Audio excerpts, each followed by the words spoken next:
Hi guys, it's Megan with Vigilante Vibes, and I am here with another character breakdown, and I want to talk about one of my favorite characters who I feel like I'm always very alone in being a huge fan of, and if you're a fan, let me know in the comments so I don't feel so alone. Today, we're going to talk about Scott Summers, aka Cyclops. Scott Summers first appeared in Marvel Comics all the way in the beginning of the X-Men in X-Men number 1 of July of 1963. He was created by Stan Lee and Jack Kirby. Scott Summers' life is basically proof that the universe saw one kid and said, let's see how much emotional damage one person can reasonably handle. And I'm not sure he's reasonably handled it. Scott is the oldest of 3 sons born to Major Christopher Summers, an Air Force test pilot, and his wife, Catherine. One night, while flying home from vacation in a vintage plane, everything goes completely off the rails when a Shi'ar spaceship decides to attack them. Because apparently random alien drive-bys are a thing that Scott did not know about.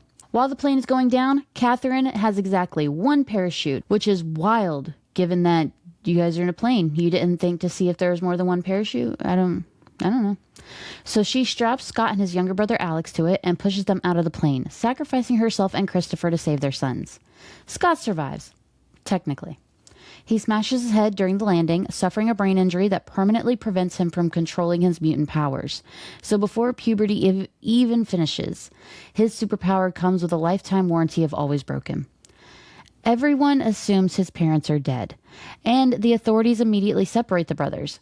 Alex gets adopted into a new family, but Scott spends his entire year in a coma. When he finally wakes up, he's sent to an orphanage in Omaha that just so happens to be secretly ran by Nathaniel Essex, better known as Mr. Sinister.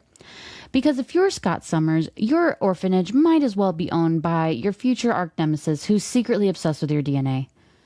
As a teenager, Scott winds up in foster care with Jack Winters, also known as Jack O'Diamonds, a mutant criminal whose parenting philosophy is basically crime first, child abuse second. Around this time, Scott starts getting brutal headaches and eye strain.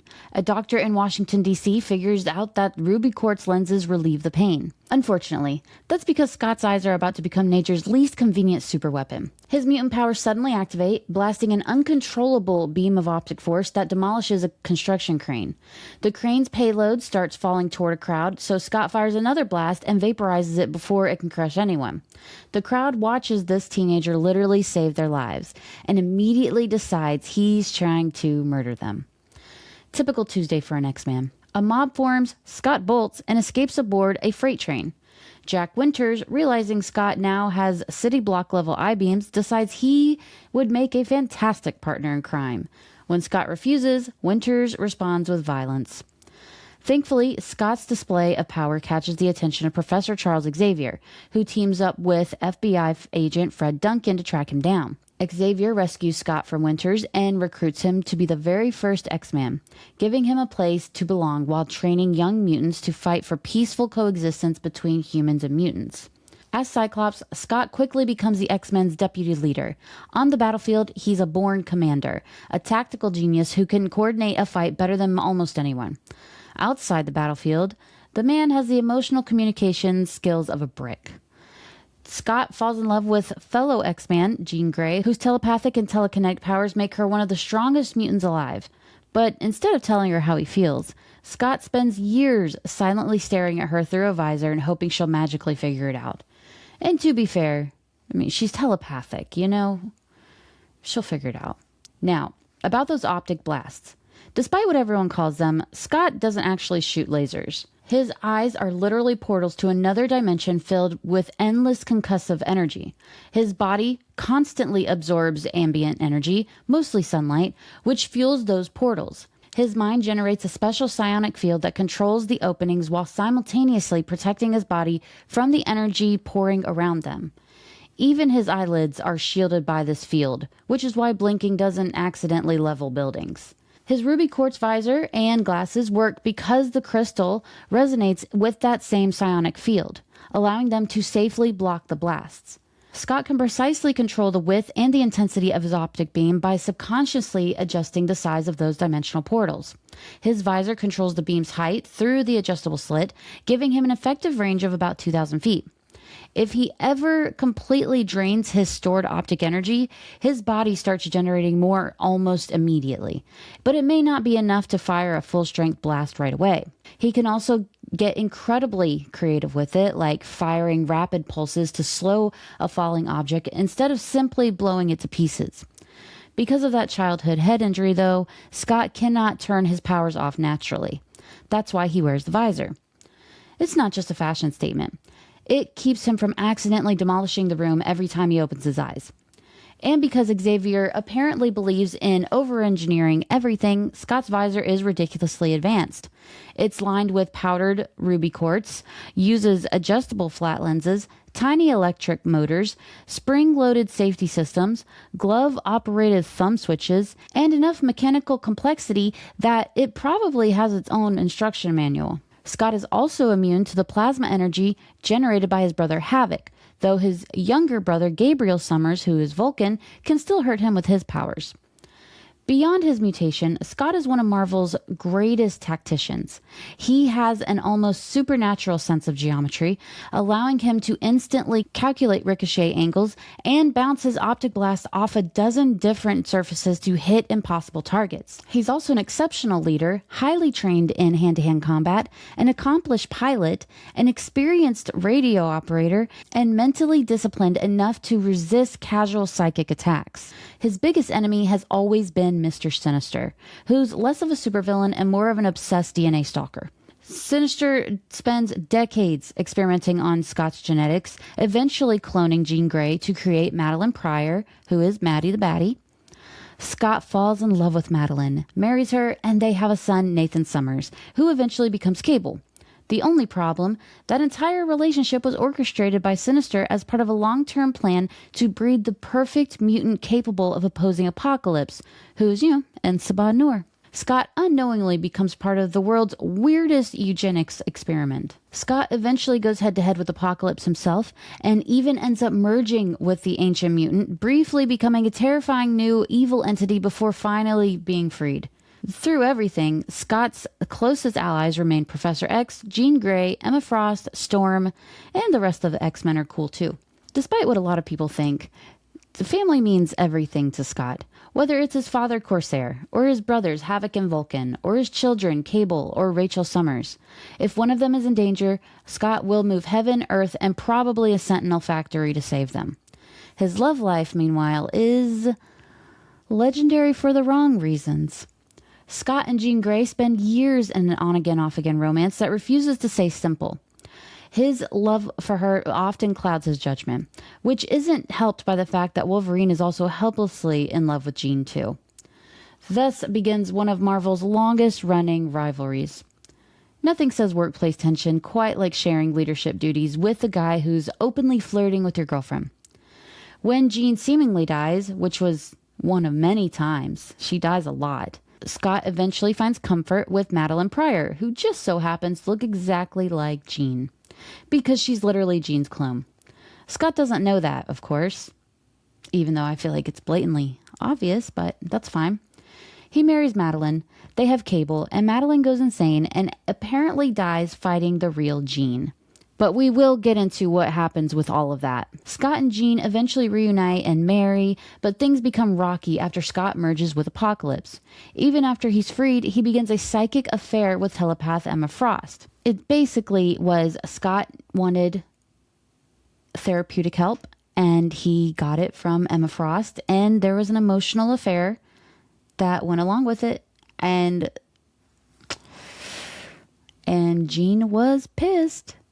So, Marvel somehow made emotional cheating even more complicated by making it happen entirely in people's minds. But I'll get more into that a little later. It's a scandalous story, and I want to give you a little more detail. Scott eventually realizes how badly he's damaged his relationships and ends things with Emma. Then Jean dies again, because like I said, she dies a lot. This time at the hands of a Magneto imposter, and Scott and Emma eventually become a real couple. Their relationship lasts until the Phoenix Force tears it apart, although the two later manage to remain friends and allies to this day. After enough deaths, resurrections, cosmic disasters, and reality resets to make everyone's therapist quit, Scott and Jean eventually find their way back to each other again. They even end up living together with their extended family, including Wolverine, on the blue area of the moon. At some point, sharing a house with a guy who spent decades trying to steal your girl somehow became less weird than everything else in Scott's life. Scott is also incredibly close to Storm, Storm is Aurora Monroe. Together, they're one of X-Men's strongest leadership duos, even if they occasionally clash over philosophy. Storm tends to lead with empathy, while Scott prefers military position. That difference eventually becomes one of Scott's most defining traits. He often leads both of the X-Men and the X-Force with unwavering determination to fulfill Xavier's dream of peaceful coexistence. But he believes mutants need to be prepared for war if they want to survive. The more militaristic mindset eventually creates a major rift with Wolverine over whether young mutants should be trained as soldiers. The disagreement grows so severe that it literally splits the X-Men into opposing factions. Scott's life somehow managed to get even messier, which is honestly impressive considering everything that came before. After the Phoenix Force copied Jean Grey, took her place on the X-Men, then unalived herself, Scott was convinced the love of his life was dead. Again. Understandably devastated, he walked away from the X-Men and tried to figure out what life looked like without constant world-ending crises. While taking a break from superheroing, Scott met elitist Lee Forrester, a fishing boat captain who basically became his therapist, except with boats instead of couches. She helped him work through his grief and get his life back together. Eventually, Scott returned to the X-Men and immediately met Madeline Pryor, as the woman who looks exactly like Jean. Now, if you're reading this from the outside, giant red flags should be waving. Scott, however, had no idea Madeline was Jean's clone, secretly created by Mr. Sinister as part of yet another absurdly elaborate genetics experiment.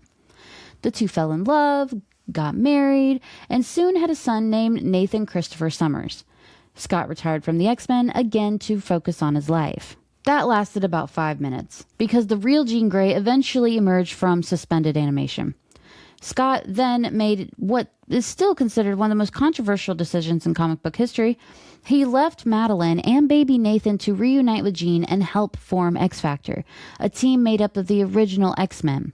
It was a choice. It was a bad choice. But I guess it all worked out. Things only got worse when Madeline developed immense powers, lost her sanity during New York City's demonic invasion, and became one of the main threats. X-Factor and the X-Men had to join forces to stop her, and the crisis finally ended when Madeline died battling Jean. Because apparently this love triangle needed demons. And let me tell you, Jean is... If one thing to learn about Jean is that she is no stranger to a love triangle. Then tragedy struck Nathan. Apocalypse infected baby Nathan with the deadly techno-organic virus, a disease that would eventually consume his entire body.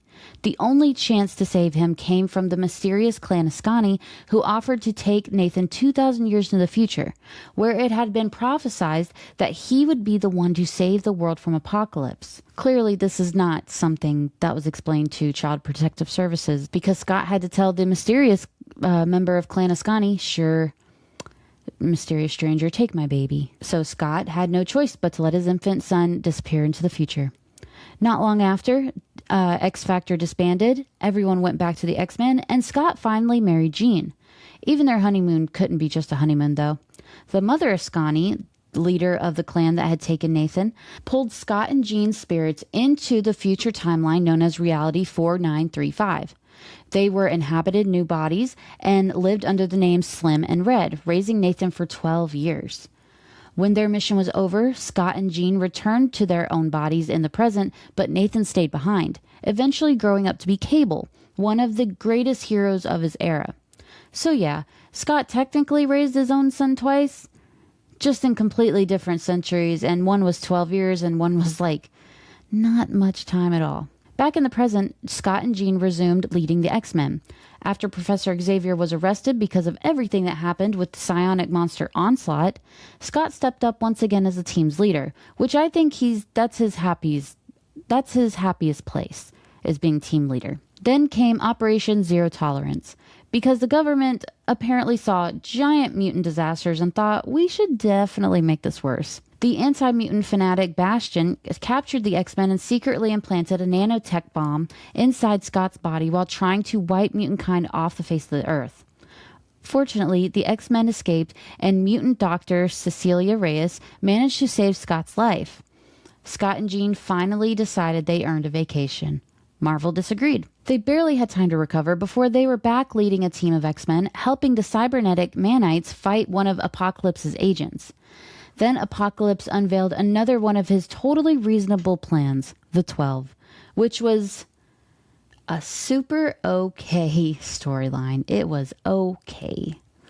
He gathered 12 of the world's most powerful mutants and hooked them up to a machine that would funnel all of their combined power into himself so he could steal the body of reality-hopping mutant Nate Gray, who is X-Man. As everyone around him fell, a powerless Scott made the split decision to save Nate by merging with the Apocalypse himself. Because if Scott Summers has one defining personality trait, it's volunteering for the worst job possible. Everyone assumed Scott had died. Everyone except Jean and Cable. The two refused to believe he was gone and eventually tracked him to Aqaba, Egypt, which is Apocalypse's birthplace, where Scott was trapped in a constant mental tug-of-war with Apocalypse for control of his body. Jean literally ripped Apocalypse's essence out of Scott with her telepathy. And Cable finished the job by destroying the ancient mutant's psychic form. Scott survived, but he wasn't the same after. His experience left him colder, more serious, and emotionally distant. Those changes strained nearly every relationship he had, especially his marriage to Jean. Looking for someone to talk to, Scott turned to the only other telepath in his vicinity, which was Emma Frost. Their therapy sessions gradually turned into a psychic affair, because the X-Men can't just have normal relationship problems. It's always got to be something weird. And I have to say, Emma was his best relationship. I adored them together. I don't know. I feel like Emma was paired up so much better than Jean could be with Scott. And I feel like Emma brought a different side of Scott out. And she's just so much better than Jean. Emma Frost supremacy forever. When Jean found out, Scott left the X-Men to sort out the disaster that had become his personal life. And it was a scandalous time when she found out. Emma Frost was wearing her Jean's suit and everything. I live for that drama. Eventually, Professor Xavier's school publicly embraced its identity as a mutant academy, becoming the Xavier's Institute for Higher Learning and opening its doors to hundreds of new mutant students. After Jean was killed by the Magneto imposter Sorn, Scott and Emma officially became a couple, and together they served as co-headmasters of the school after Xavier left to go help rebuild Genosha. Scott threw himself into rebuilding the mansion, mentoring students, and trying to create some sense of normalcy. The universe immediately responded with M-Day. And the Scarlet Witch depowered almost the entire mutant population with those iconic words that we all recognize as her own, "No more mutants." The student body was devastated overnight, and the government insisted on stationing sentinels at the school through the Office of National Emergency.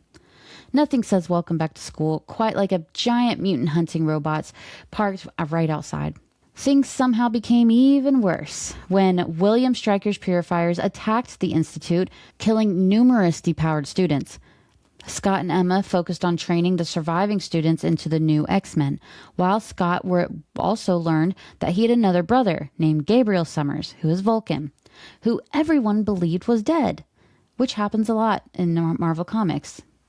You think someone's dead? No, they're not. Gabriel returned with exactly zero interest in family bonding and instead declared revenge on Xavier and the X-Men. As if that weren't enough, Scott also had to battle the alien Ord, survive attacks from the sentient Danger Room, watch Gabriel kill their father Corsair, and stop Ord's race from destroying Earth. At this point, Scott's schedule basically consisted of save the world, attend funeral, repeat.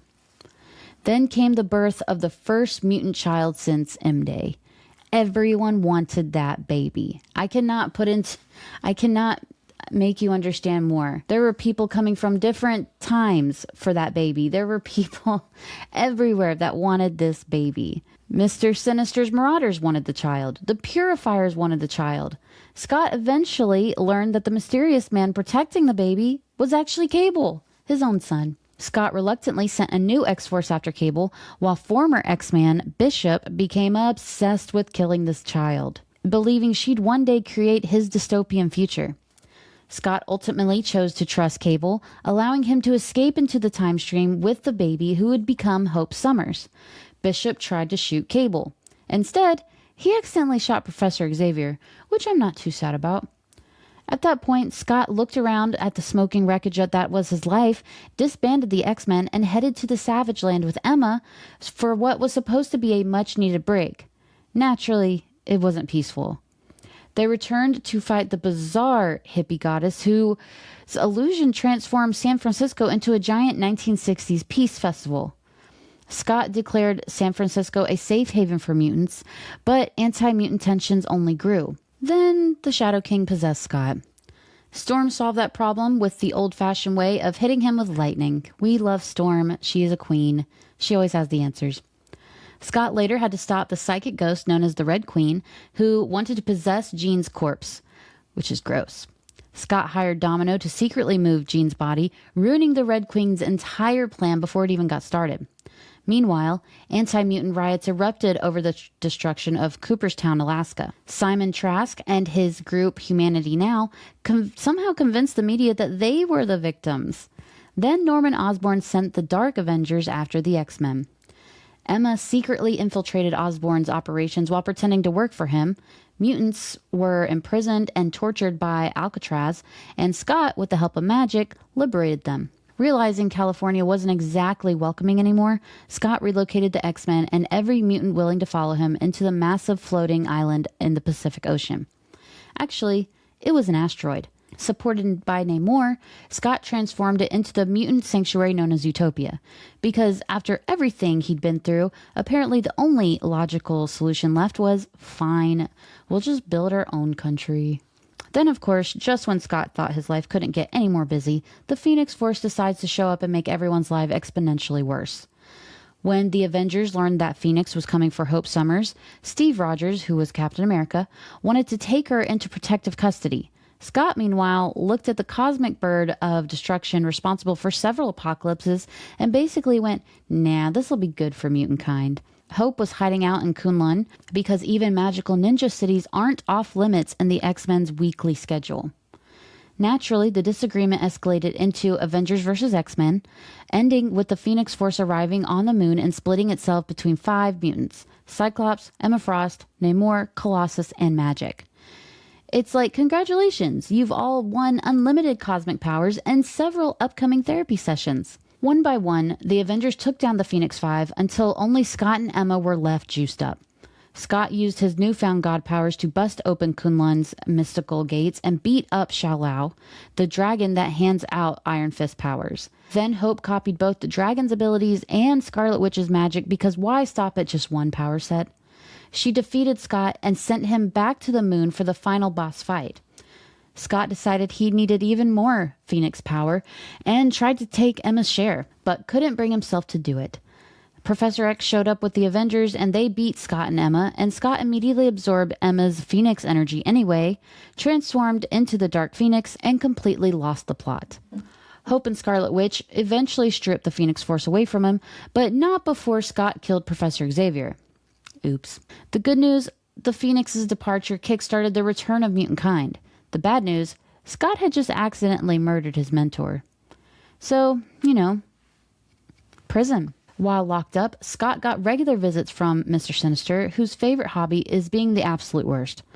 Scott also befriended a mutant named Jake, who was murdered by anti-mutant inmates while the warden looked the other way. That was Scott's cue to text Magneto with a simple message. You up?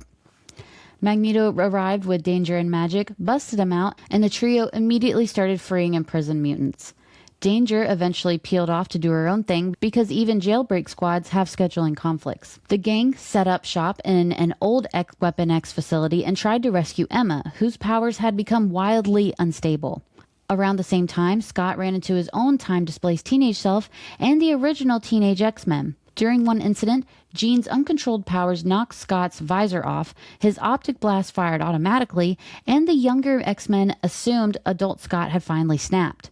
Which wasn't an unreasonable assumption. Trying to rebuild both mutant kind and his reputation, Scott founded the new Charles Xavier School for the Gifted in Canada, started training new mutants, leaned fully into his mutant revolutionary era, slapped a giant X on his helmet in honor of Xavier, and regularly called out the Avengers for doing approximately nothing about mutant discrimination.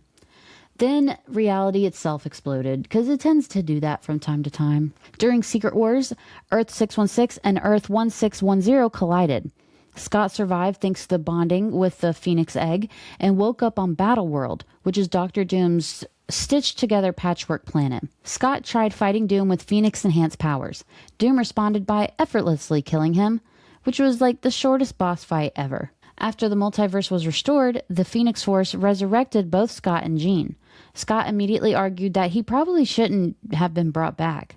Jean apparently agreed with him and killed him. But don't worry, he got better. Teenage Cable brought Scott back to life using residual Phoenix energy and help from Paul Dweck. Once resurrected again, Scott wasted zero time rebuilding the X-Men. He recruited Wolverine and Multiple Man, rescued Havoc, Magic, Danny Moonstar, Karma, and Wolfsbane from Sentinel Squad 1, then expanded the roster with Chamber, Hope, Psylocke, Banshee, and even Juggernaut. Because anyone can get an invitation these days, apparently. When the War of the Realms kicked off, Frost Giants invaded Queens. Scott and the X-Men evacuated civilians, linked up with members of the Champions, rushed to help Miss Marvel after recognizing her voice over the comms. Kamala mentioned knowing his teenage self, and Scott casually explained that when his younger self returned to the past, all those memories downloaded into his brain like a software update. And she hugged him. Honestly, after everything he'd been through, the guy probably needed it. Then came Krakoa, the mutant nation. Scott joined Xavier, Magneto, and Myra McTaggart in building a mutant paradise. His first assessment? Destroy Mother Mold before it could create Nimrod. Mission was accomplished, at the low, low price of nearly the entire team's lives. Scott escaped with Jean, only to get shot dead by Dr. Alia Gregor, who understandably wasn't thrilled they'd killed her husband. Fortunately, Krakoa had mutant resurrection on speed dial, so Scott and the others were grown brand new bodies by the Five and were brought back to work in no time. The Quiet Council eventually decided mutants didn't actually need the X-Men anymore and disbanded the team. Scott responded with the classic superhero strategy of ignoring that completely. He moved into the Summers house on the moon with Jean, Cable, Rachel, Havoc, Vulcan, Wolverine, and basically enough family drama to qualify for its own reality TV show. When Krakoa went to war with Arakko, Scott and Jean reformed the X-Men anyway. This version of the team was elected by public vote during the Hellfire Gala, with members including Polaris, Rogue, Sunfire, Sync, and Wolverine. Emma Frost even bought land in Central Park for headquarters, complete with Krakoan portals and a memorial honoring mutants who could not be resurrected. Imagine walking your dog and accidentally stumbling onto the X-Men headquarters. Like, that's wild. The new team fought everything from the Mind Reaver and the Annihilation Wave to the High Evolutionary and Cordyceps Jones. Scott even died again after battling one of Dr. Stasis' creations. Something to note, moving forward and moving backward and everywhere, you should know that the X-Men die like all the time. So if you're ever reading a comic and your favorite character has died, just give it a few issues. You'll be all right. Krakoa resurrected him, but since reporter Ben Urich was getting suspicious about mutants constantly coming back from the dead, Scott started wearing a different costume and calling himself Captain Krakoa. Yes, his secret identity was basically Cyclops with a fake mustache. Eventually, Scott and Sync discovered that Dr. Stasis was actually another Mr. Sinister clone, because Sinister apparently breeds like rabbits. I don't know. And decided that the resurrection secret was impossible to keep. They let Ben Urich publish the truth. After another Hellfire Gala shuffle, Firestar, Forge, Iceman, Havoc, and Magic joined the team. During a mission against the Children of the Vault, Scott and Havoc got into one of their trademark sibling arguments. Scott decided Alex just wasn't cutting it and replaced him with Laura Kinney. The X-Men then battled the Brood, with Scott arguing they should wipe the species out, while Jean insisted they deserved mercy. They ultimately settled on a compromise by relocating the Brood to nowhere under the supervision of their ally Brew. Then Orcus happened. The anti-mutant organization launched a devastating assault during the next Hellfire Gala, with Nimrod and Omega Sentinel leading the charge. Countless mutants were killed, including Jean Grey. Krakoa fell apart, and mutants everywhere became hunted fugitives. Scott, as arguably the most recognizable mutant on Earth, was captured and possibly facing death. But if you know Scott, and you know the comics, then you know that this man was not about to get sentenced to death. Refusing to bow to the human laws or dignify their kangaroo court, he remained defiant and was eventually freed during the final resistance and went on to lead the new mutant revolution. After all of that, Scott somehow found the energy to start another X-Men team, this time operating out of a decommissioned Sentinel factory in Alaska, because apparently nothing says safe headquarters like living inside the remains of a giant mutant-killing robot. But to be fair, I thought it was kind of cool. One of the team's first missions took them to San Francisco, where a mutant named Ben had seemingly triggered an alien invasion after his powers manifested. The X-Men showed up ready to fight E.T., only to discover that the alien invasion was actually a bunch of psychic projections Ben was creating by accident. Turns out Ben's X gene had been forcibly activated as an adult by 3K, a shady group whose whole business model was basically, what if we made more mutants without asking? To keep Ben off of everyone's radar, the X-Men staged his death, which is like a totally normal Tuesday. Not long after, Scott had to rescue Jennifer Starkey, another mutant whose powers had been forcibly activated by 3K, this time from the upstarts in Detroit, because every villain in the Marvel Universe suddenly got the same calendar reminder. Then things got even messier, as they tend to do. Beast was captured, so Scott did what Scott always does. When someone locks up one of his friends, he organized a prison break. The X-Men stormed Grey Malkin prison, only to run into Rogue's Louisiana-based X-Men, who were also there. Unfortunately, while both teams wanted to accomplish something heroic, they were trying to achieve different heroic things, which naturally escalated into the classic X-Men tradition of superheroes punching each other before realizing they were technically on the same side. And now, to this day in Marvel Comics, he's still vibing in Alaska with his X-Men. He did have a good miniseries by Alex Packnadel that I really enjoyed, but I feel like was very, very slept on. But I also don't think it really added anything to his history. It was just a fun time. Basically, his Blackbird crashed, he was alone because his glasses broke, he saved some mutant kids from the Reavers, and he got to show that he is still more than capable of being a mentor figure to a young mutant and feel really good about talking her out of wanting to join the X-Men. So basically, if there's one thing you can take away from all of this, it's this. If there's one constant in Scott Summers' life, it's that the universe looks at him, does a big sigh, and says, you know what? One more catastrophe. So that is the history of Scott Summers from beginning to end to where he is now in Marvel Comics. I've always liked Scott Summers. I've always been a big Cyclops fan. And it wasn't until recent years when I found out that I'm one of the few. So if you're a big Cyclops fan, let me know in the comments. If you're not, I hope this episode changed that. I don't know. So with that being said, thank you for listening. Be sure to like and subscribe and have a marvelous day.